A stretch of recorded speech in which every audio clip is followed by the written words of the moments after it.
सोमवती अमावस्या 2023 वृक पंचांग के अनुसार सोमवती अमावस्या आज यानी सोमवार 17 जुलाई 2023 को मनाई जा रही है। हिंदू शास्त्रों के अनुसार सोमवती अमावस्या का अत्यधिक महत्व है, जब ये श्रावण माह के दौरान आती है। यह एक लंबी अवधि के बाद हो रहा है, जो इसे और अधिक विशिष्ट बनाता है। सोमवती अमावस्या 2023 पितृ दोष और काल सर्प दोष से मुक्ति के लिए सोमवती अमावस्या पर जरूर करें ये उपाय। हिंदू धर्म में सोमवती अमावस्या का विशेष महत्व है। इस विशेष दिन पर स्नान ध्यान का विशेष महत्व है। साथ ही ज्योतिष शास्त्र में भी कुछ ऐसे उपाय बताए गए हैं जिनका पालन करने से कई प्रकार के दोष दूर हो जाते हैं।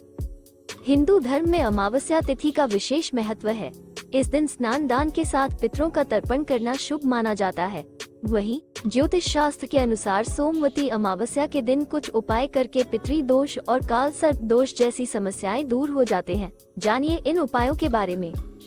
सोमवती अमावस्या 2023 पितृ दोष उपाय। ज्योतिष शास्त्र के अनुसार सोमवती अमावस्या पर पीपल के वृक्ष के नीचे दीप प्रज्वलित करें और ओम नमो भगवते वासुदेवाय मंत्र का जाप करते हुए वृक्ष की परिक्रमा करें। बता दें कि पीपल के वृक्ष में देवी देवताओं का वास होता है, इसलिए ऐसा करने से कई प्रकार के कष्ट दूर हो जाते हैं।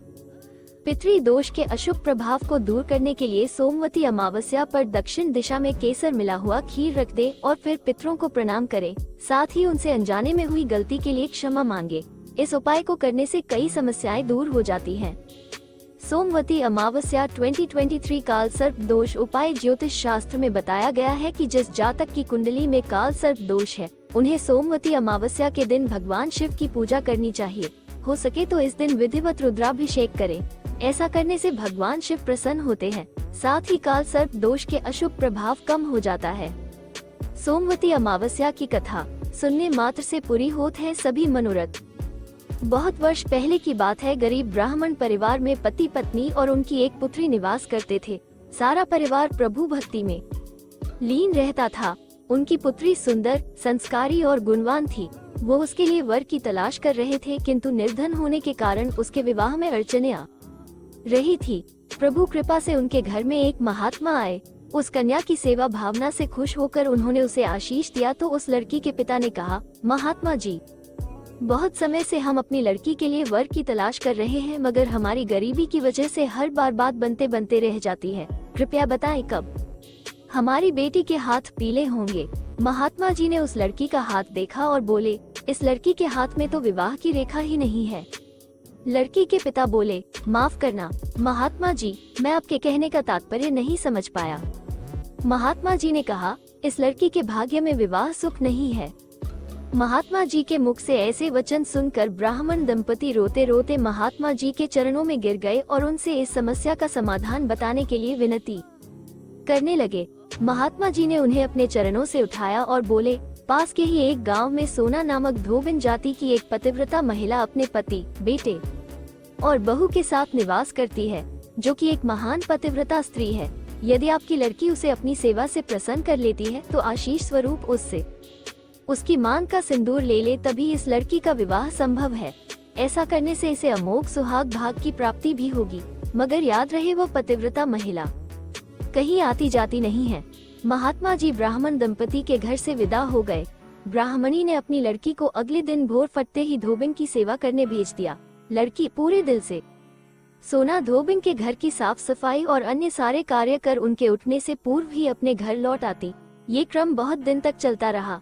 एक दिन सोना धोबिन अपनी बहू को शाबाशी देते हुए बोली, तुम तो ब्रह्म मुहूर्त में उठकर ही घर का सारा काम कर लेती हो और मुझे आभास तक नहीं होता।